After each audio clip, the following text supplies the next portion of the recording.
sabe o que foi a Revolução Russa? E quais foram as razões para ela acontecer? Mas como assim, Camila? Bem, assiste que eu te explico.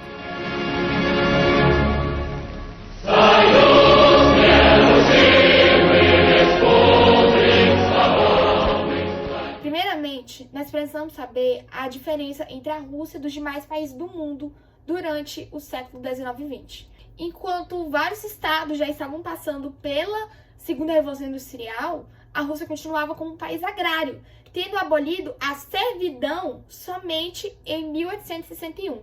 Fora isso, ela mantinha o regime czarista, de caráter absolutista, e isso divergia das demais nações, que já possuíam repúblicas. Então, quando teve a industrialização da Rússia, que aliás foi influenciada não por dentro, mas por fora, os países estavam demandando que a Rússia se industrializasse, foi um processo além de tardio, concentrado em uma região, que no caso foi Moscou e São Petersburgo, e acelerado.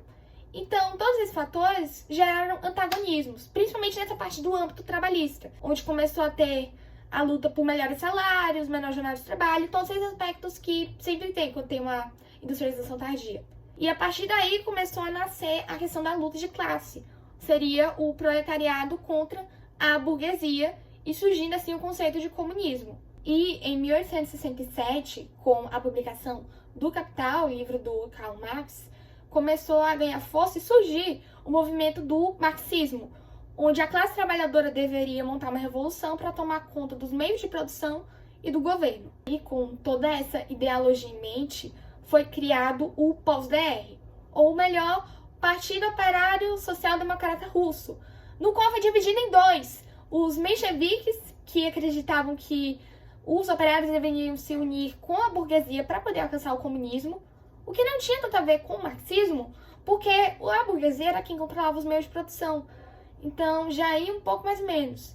E os bolcheviques, que acreditavam que os operários deveriam acabar com a burguesia para poder alcançar o comunismo. Junto a isso, a Rússia passou, em 1904, por uma guerra contra o Japão, onde ela sofreu diversas derrotas, o que só aumentou o descontentamento popular. Como resultado, nós tivemos a Revolução de 1905, onde vários protestantes foram marchando até o Palácio de Inverno, que era onde morava o czar da época, Nicolau II, e a família Romanov, para poder reivindicar os seus direitos. Porém, sabe o que aquele Nicolau fez? Ele mandou abrir fogo contra todo mundo que estava lá.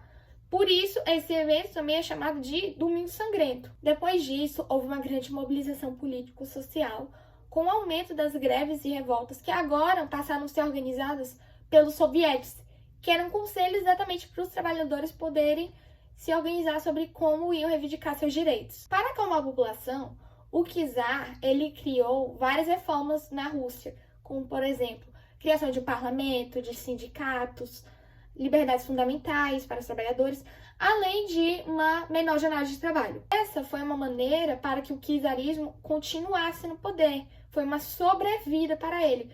Mas isso também não quer dizer que acabou com todos os antagonismos. Na verdade, se mantiveram muitos. E o Nicolau II ainda fechou os sovietes que haviam sido recém-criados. Mas sabe o que acabou mesmo com o czarismo? A Primeira Guerra Mundial. Porque com o início dela, em 1914, todas as potências europeias, e na verdade todos os países europeus que estavam envolvidos, começaram a se fragilizar cada vez mais. Especialmente a Rússia, que comparada aos outros, era assim, a menos industrializada. Então, em fevereiro de 1917, começaram a montar várias greves contra o czarismo, a favor de mais direitos às mulheres, a favor do fim da guerra. E aí, o exército decidiu se juntar aos protestantes.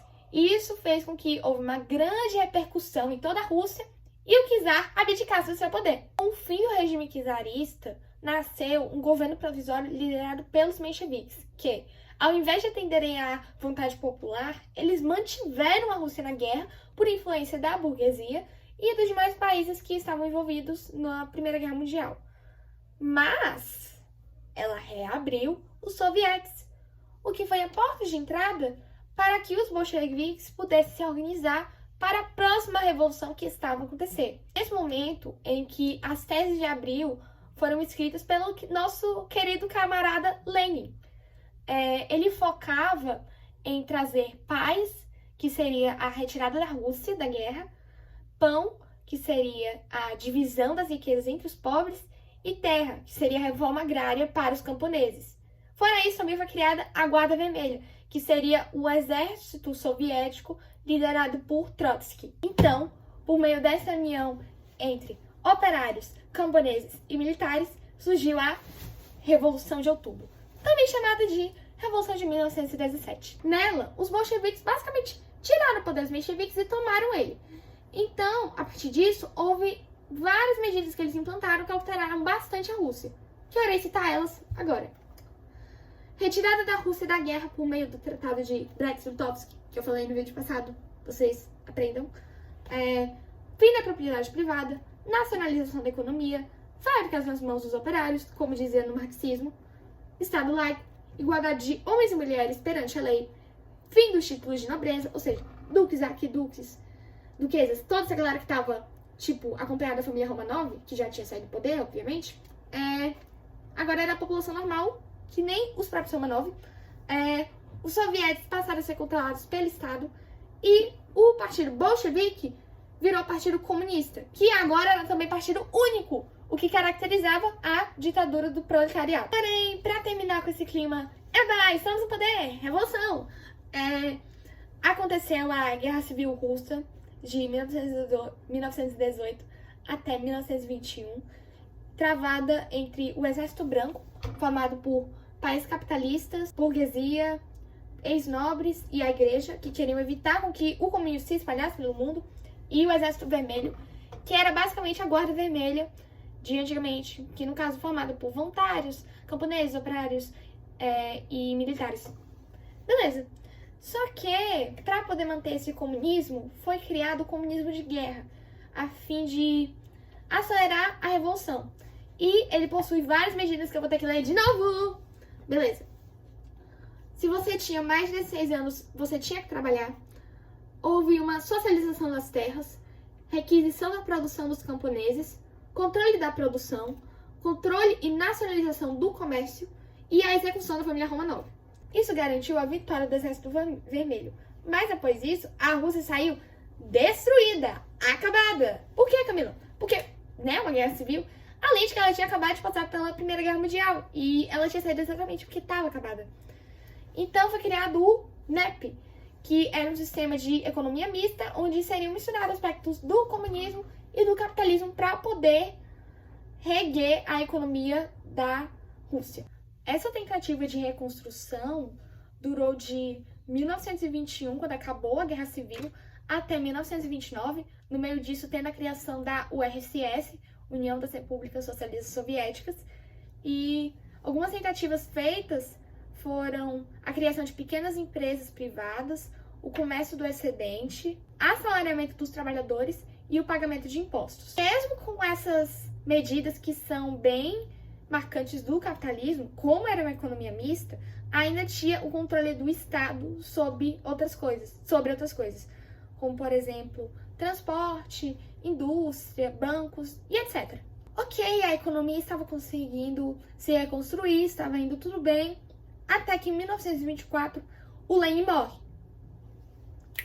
O líder da União Soviética morre. Então, nós precisamos de uma nova pessoa no poder. E aí chegam as eleições entre o Trotsky, que era o líder da guarda do Exército Vermelho, contra o Stalin, que era um amigão do Lenin. Cada candidato possuía uma ideia do que seria melhor para a Rússia, naquele momento que ela ainda estava tentando se reerguer também, porque a economia não conseguiu ficar que nem antes do dia para a noite.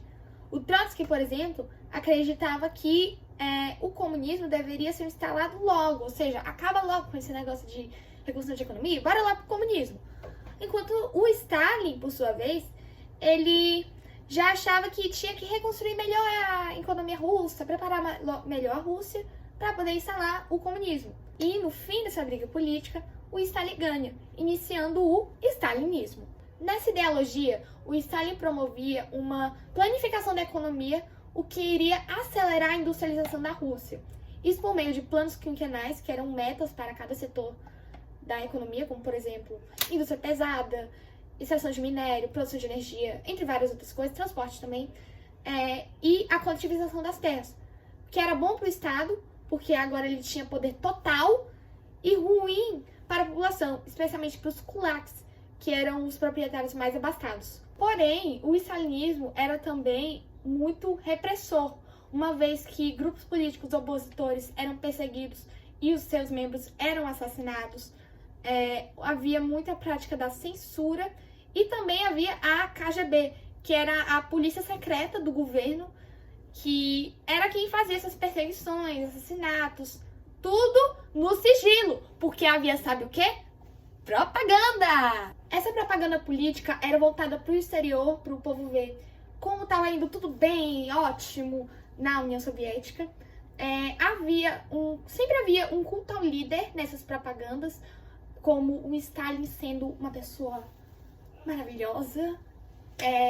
Também houve a criação do realismo socialista ou soviético, que no caso era a idealização da URSS e tudo vinculado a ela. No final, todo o governo do Stalin era marcado pelo totalitarismo, onde ele possuía um controle total sobre as pessoas e a vida delas, era antipluralista, antidemocrata, havia um monopólio sobre as verdades e tudo que era circulado, e essa questão do terror de Estado, que todo mundo tinha medo de estar sendo perseguido ou ser morto pelo fato de não seguir a mesma ideia que o Partido Comum Comunista. Então é isso, gente. Eu espero que vocês tenham gostado do vídeo de hoje. Sigam para ver mais conteúdos assim, deem like, engajem.